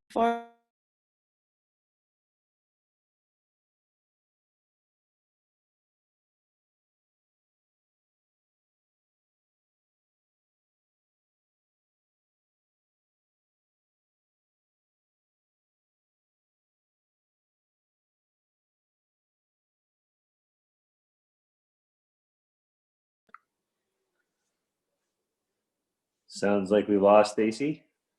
No, I'm still here. I was asking if there's any questions. Oh. Did it cut out again? Yeah, the screen has gone all over the place. Ash, are you still there? Sorry, Oh, I I'm think not that was controlling my screen. fault there because I had to we're getting prepared for the next agenda item and I think my computer slowed everything down. Ashley, is there a second page to the member benefit screen? Yes. Okay, can you pull that one up? Sure.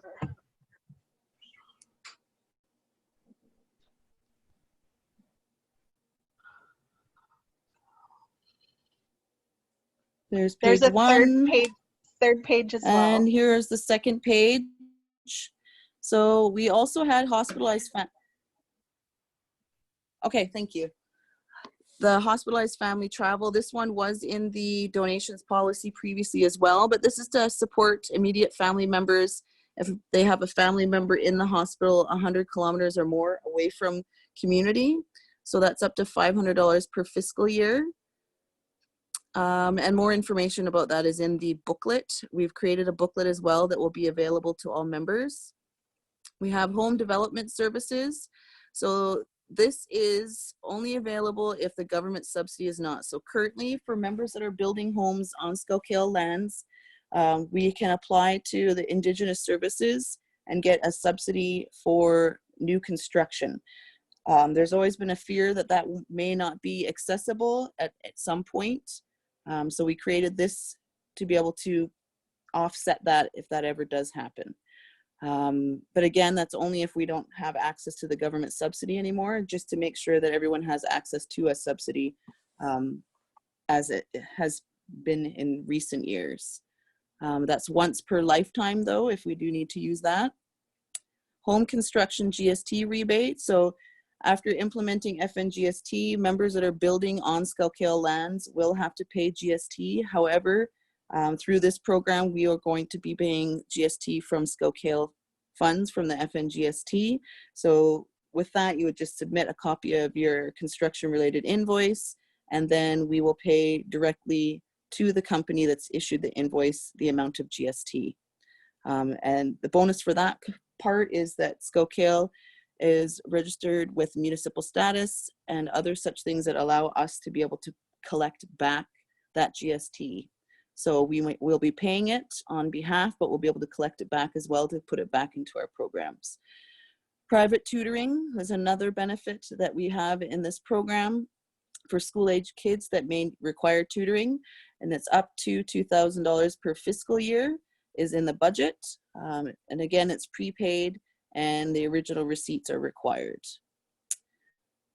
Then we have our community affiliated events for donations and things. So this is where we'll support up to $1,000 per year per organization that is doing a community event that has direct impact or serves Skowkale membership. That would just be a request for donation for the special event in writing. We also have expanded a little bit on the education incentives that were included in the donation policy previously. So a graduation supplement, which would help go towards grad expenses for grade 12 students, has been increased to $500. And the grad incentive in that component for post-secondary is $200.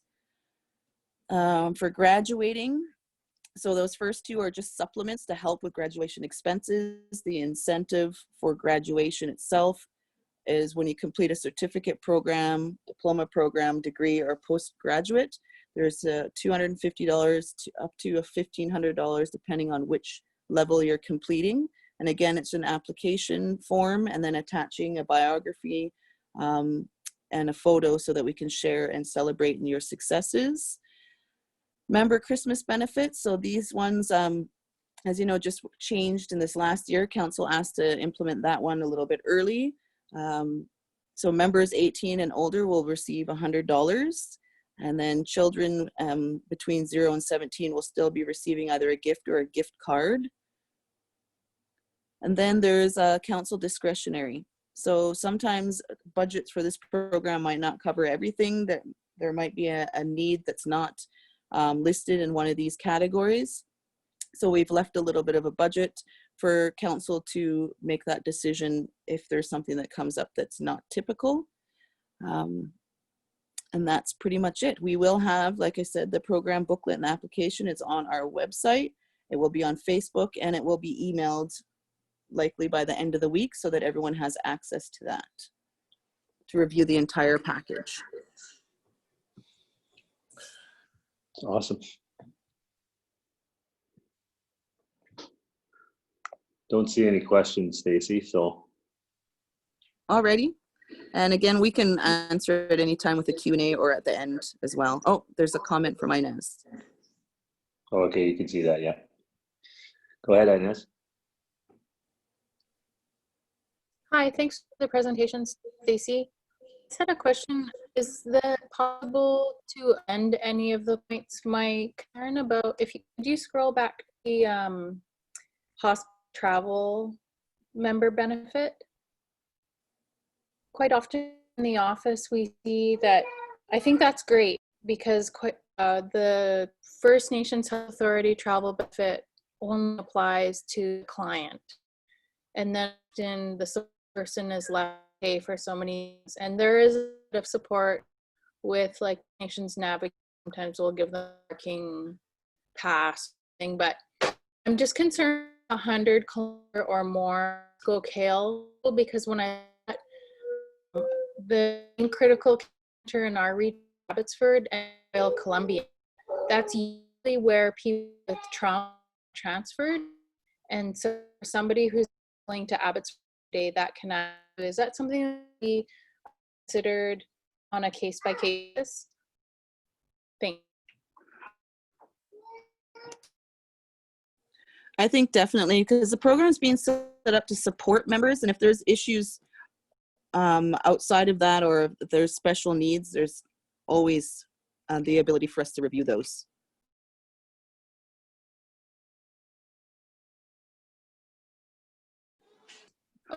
Thanks. And is it travel or accommodation?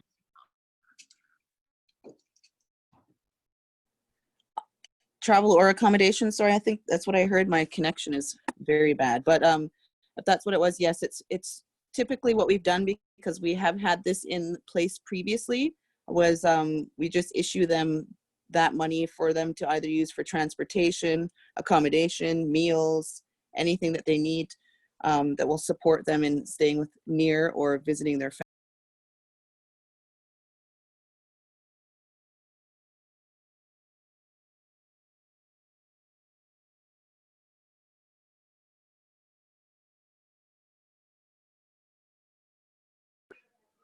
All right, there's no more questions. Let's move on to the Health and Community Center, please, Stacy. Perfect. Ashley, if you could scroll for us, thank you. So just wanted to provide a quick update as to where we are in terms of the SAY Health and Community Center. We have, since the last band meeting, we've completed the preload process, so that big pile of fantastic gravel and other material on site has done what it needed to do. We were able to put out the tender on a public site for BC, and we received 6 bids. After weeding through those with the support of our architect firm, we were able to select the successful bidder, and that process is being gone through right now in terms of contract and start. I know that the company that had the winning bid would like to start soon, so we're just weeding through a few things before they can get started, and the permit is still under review with our Say Lands office. There's just a few other things that are outstanding that we need to deal with before we can issue the permit for some of that work to start. We do have good news about some additional funds, but I can't be too specific because it's still very confidential. You know how government are, they want to be the ones to tell the world before we can. So just want to be able to share that we were able to secure an additional $3.9 million to help us with the project itself for construction. So we're excited about that, as well as just getting started. We And like was mentioned earlier, I think Darcy mentioned it in his comments, were that it's going to provide us so much more opportunity to provide more programs, more services. We'll have a playground on site. There's going to be some green space, which we aren't calling a soccer field or baseball field or anything right now. We're just calling it green space. But we also will have a carving shed. We're going to have a place outside for community to gather and preserve foods, so such as fish or wild game. It's just going to be a really good place for community to come together, and I can't wait for it to break ground. And we are hoping, of course, once we're allowed to gather, that we can gather and celebrate on site in some way and do some sort of groundbreaking, or we'll do it smaller if we are prevented otherwise. And in saying that too, I just wanted to assure everyone that we did spend several meetings going over safety protocols and whatnot with the contractor to make sure that while we're in this pandemic, that everything's being taken care of. So I don't know if you guys have any questions related to the health center. I think everyone's just excited that we're going to get started. It feels like it's been a long time coming. I think that for a lot of you members that were on the CCP committee, that we're dreaming this up, and for 5 years later, for us to be able to break ground on it, I think is part of that committee to start this process. Inez has a question around the fencing, rightfully so. Go ahead, Inez. Hi, we're looking at to new development on landscape, but then we thought we should probably check in with the plan fall. If I was just, do you guys plan, are you read all the fence, or we in the current fencing, be putting in these like hedging, we're anything like that? We were thinking when we moved in that we were hedging for property, but then we thought, why would we hedging? We're already planning hedging, so I thought I should connect with about the fence and landscaping plan. Sure. We have, right now, we don't have a firm landscape plan except for in the immediate vicinity of the center itself, and around the parking lot, around the building, around the playground, and that such area. The area between the health center and Point Family property is actually going to be kind of a sloped ditch. It's part of the drainage. So that's as far as we've got in terms of that around the outside. The only other thing that we had planned ahead was that we're going to be probably putting some sort of buffer or sidewalk so that anybody from the parking lot doesn't quickly access the road, because we know how our children are when we first get out of vehicles. We don't want them running towards the road, so we're going to have a buffer there. But other than that, we haven't gone into too much detail for the extreme boundaries. But very good food for thought. Thank you.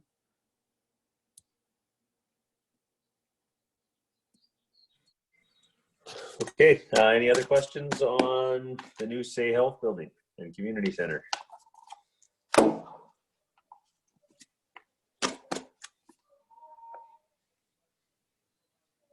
Okay, let's move on. COVID-19 emergency law. We did the cemetery rehab already, so yeah, COVID-19, thanks.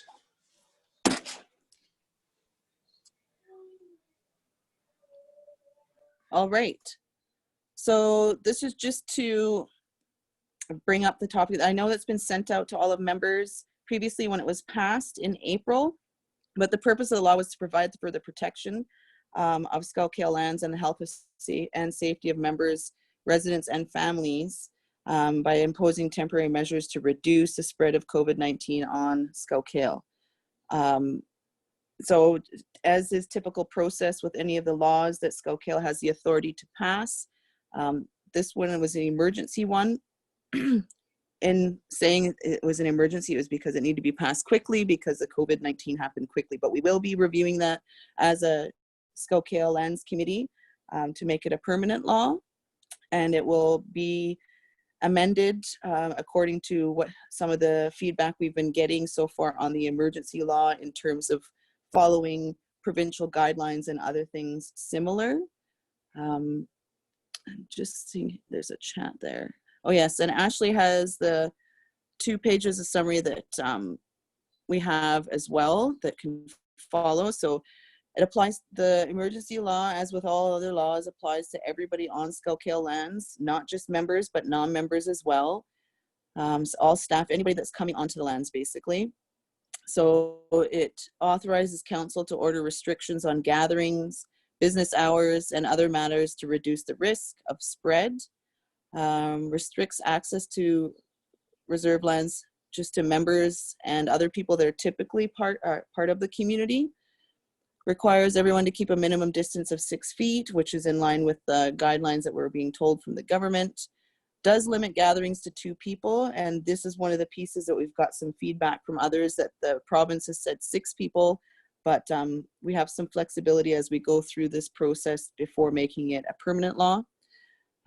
Restricts parking to further prevent unauthorized individuals. So we do know that there have been some non-residents that have been coming into the community and parking in areas and exploring open fields and whatnot. So I encourage everyone to phone our security or enforcement group because they have been removing them. We have since put up signs to remind people that we don't want people coming in to do that.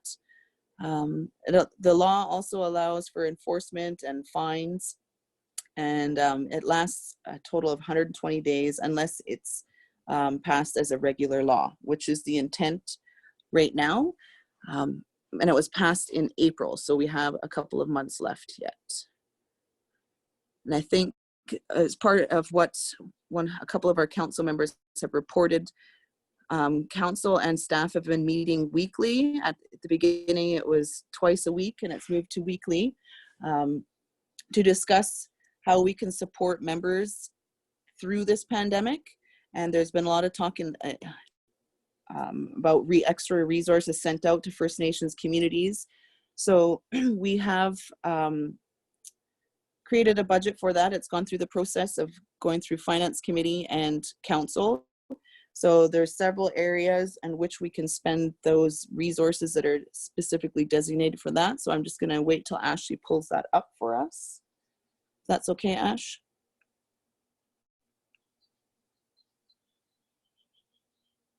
Perfect, thank you. So these are the categories for which we've budgeted some funds. So member support in terms of food security, member support in terms of safety, so masks and sanitizers. We have just recently put out a poll to community also for other areas, but part of the budget is now that we're going to be ordering masks and sanitizer for every member so that they will have that on hand as things are slowly starting to open up in and around our community. It's been recommended that people are going out with masks. We have member support for children, youth, and families. So I think we've done 2 deliveries now of activities for families and youth to do at home while they previously could in terms of recreation or leisure. Waste management is another category we've included, and that's to in the beginning, when everybody was first stuck at home, we all started to enjoy some yard work and decluttering. So we added a couple of weeks to our typical spring cleanup. Signage is another section where we've been putting up signs just to remind people that it's residents only and no trespassing, no parking, those kinds of signs. Communication supports if needed. Educational supports. So as I just mentioned, we put out a poll and a needs assessment to see how our being more online. Do all of our students have access to the equipment that they need to ensure they complete their schooling successfully? We've also got a category for garden initiative, which is links to our food security. So part of that needs assessment is going to be reaching out to members and asking if they're interested in having a garden and what aspects of that garden they'd like support with so that we can get that out to people as soon as possible. It's growing season now. That'll allow our families to grow their own food and be able to preserve it. And then we are also going to be in discussion to see how we can keep that sustainable moving forward in terms of a greenhouse or working with other people in the community that are also doing similar work to continue to support our families in that food security area. We also have a category for PPE and having an emergency supply at hand for the band. There's been situations in the community where we may have had a loss and members need to get into their family's home to clean or do whatever, and trying to find cleaning supplies and medical grade masks and things like that has been really tricky. So we thought if we had that on hand, if it's needed again, we will have it. We also have emergency supports that we have budgeted for. So if there's members that are unable to work as a result of COVID and there's an emergency that comes up in terms of home or other, that we may be able to support. Elders supports as well. Part of our needs assessment is going to be making sure that our elders have contact or communication with family electronically, if that's a need, or if there comes a time when family need their elders to be in a more safer environment because of social distancing or other things like that. For elders, we have that in place. And we have a contingency budget set aside as well. We don't know what's going to happen next, or if there's a second wave, or when the second wave's coming, or what that's going to entail. So we have some money set aside for that. And then below, we just wanted to show as well what we've spent to date, and noting too as well that any resources we've received from government, we're not able to give that directly to community in the form of a financial supplement. So if we've done that, we've had to use Skowkale own source revenue.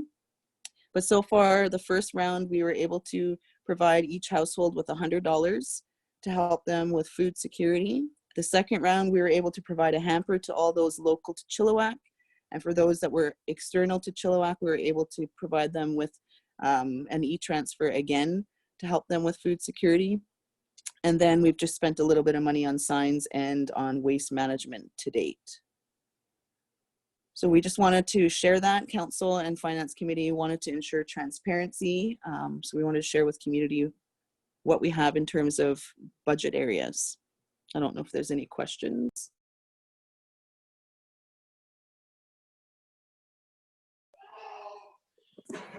Yeah, open the floor for questions, comments.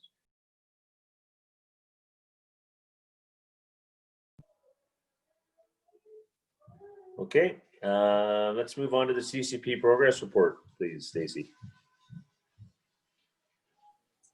Perfect. So this is just this was prepared for our band meeting in April, which we postponed to now. So sorry for the dates on there, but this is something that we show usually at every quarterly or every other quarterly, just to show progress on the goals, the 5 to 10 year quick goals that were identified through the CCP process.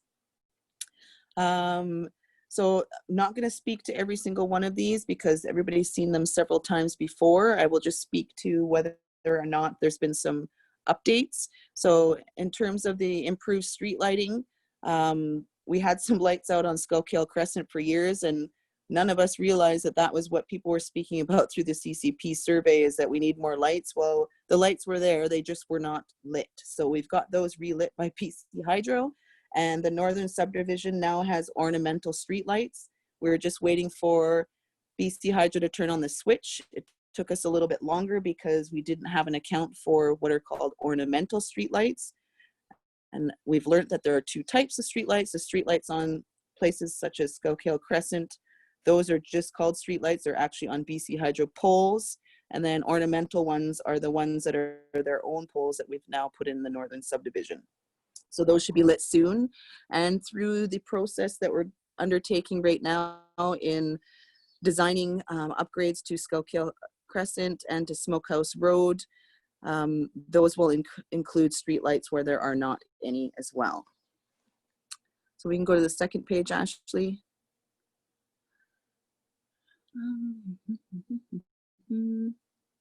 Most of these ones are speaking about the community benefit program. We have a youth council and an cultural group that is now helping provide some advice to our programs and services. Our Strengthening Families project is still going to continue. Previously, we've been doing things such as community events and outings. We're just going to look at it a little bit different now with COVID happening. Next page, Ashley.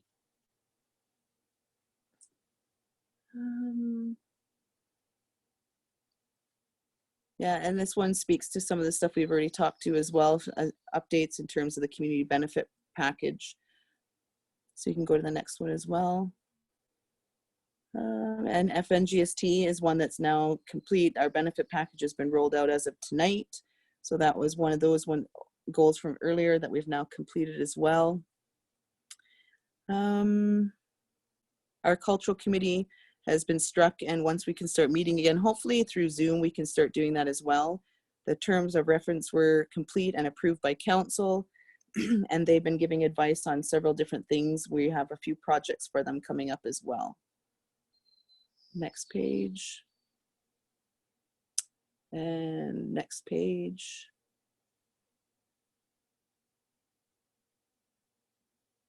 I think, oh, in terms of increasing housing density, this 2 subdivision plans that have been previously approved by council, one in the north and one in the south. We've also completed the land use plan, the zoning law, and obtained a loan to do the northern subdivision. So our next step is for the southern subdivision, which is going to be in the vicinity around the health center. We've just received some funds to do some design work and preliminary work around putting in some homes at the top portion of that property. We're looking at doing some small homes. We're not going to call them tiny because tiny is around 300 square feet. And I think our goal is between 600 and 800 square feet for elders potentially, and perhaps an apartment building and townhomes and different for rentals and for potential first stepping stones into home ownership. So that will be something that's in the works right now, just doing the preliminary work and looking at types of homes, what's needed. The housing committee has started to meet again to review that as well. And we've engaged with a engineer firm to do some design work in terms of servicing for that entire subdivision. And we've secured funds, like I mentioned, through CMHC. The improved road surfaces piece, briefly mentioned already in terms of upgrading Skowkale Crescent and Smokehouse Road as part of our capital plan rollout this year.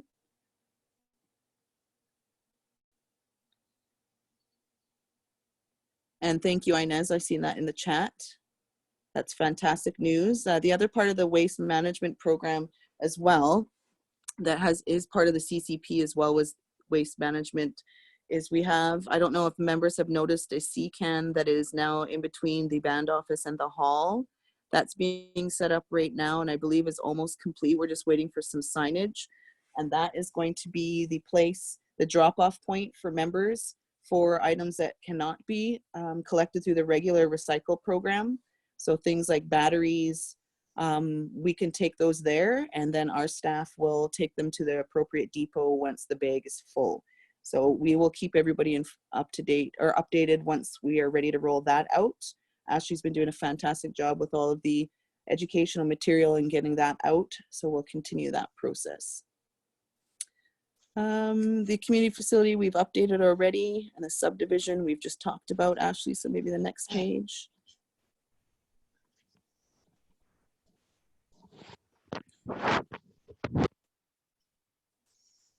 Yes, Inez, and that's the intent. So just reading from the chat, going to the recycle center weekly to drop off all of those items. What we would hope is that we would make it more convenient for the members to just go to that location and be able to drop off there. Because it's hard to keep some things. If you have 2 or 3 batteries, do you really want to make a trip all the way to the recycle depot? Instead, you can go to our little depot and load it up there and we can take it in from that point.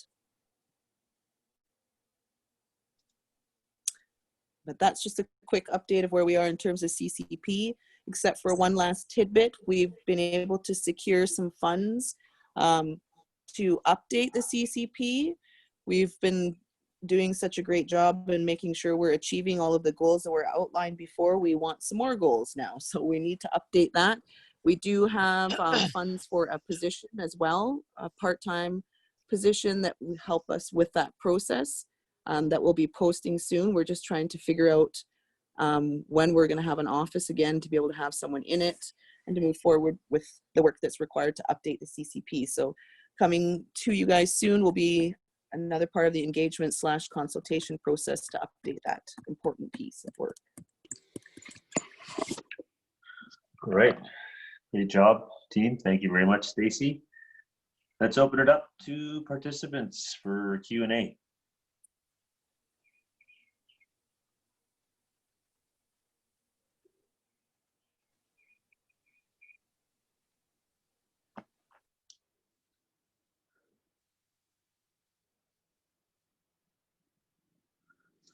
Everybody's so excited that you're doing such a good job, all of us, that we don't have any questions.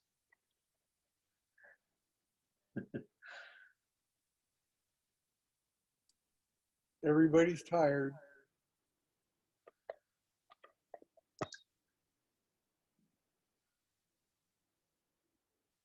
Well, that's okay. Yeah,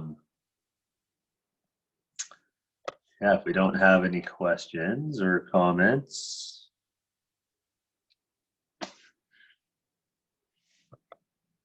then I would ask for a motion to adjourn the meeting.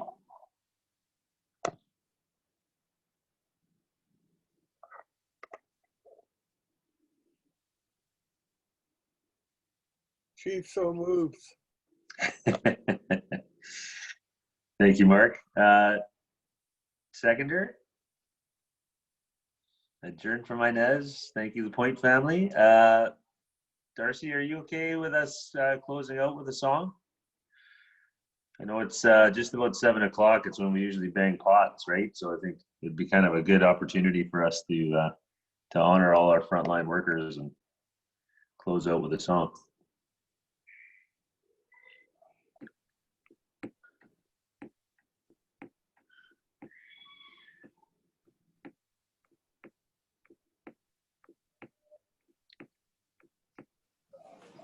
There we go. Just trying to unmute my iPad here. Yeah. But where did I put my drum now? I have drums all over this house and I can't find one.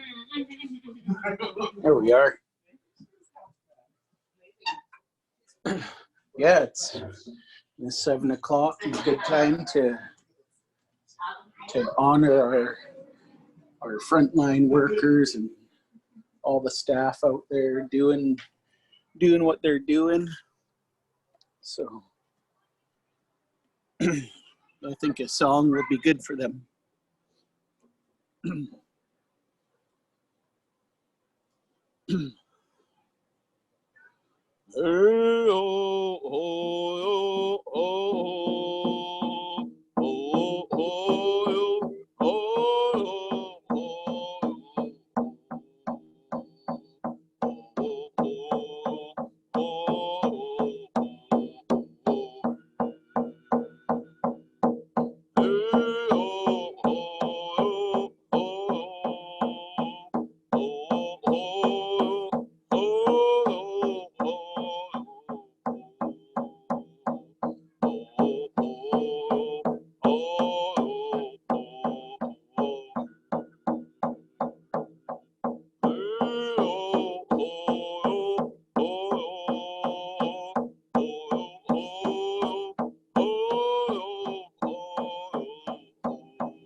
Awesome. Thank you, everybody, for participating tonight. It was an interesting meeting. I thought it went pretty cool. It went pretty good. It was cool. Thank you so much, Darcy, for closing us out in a good way. And just seeing that we had some family back in Ontario join us, so that's pretty cool. So with that, meeting is adjourned. Everybody stay safe, and thank you all so much. And more good work to come. So thank you so much. Good night. Thanks, everyone. Good night.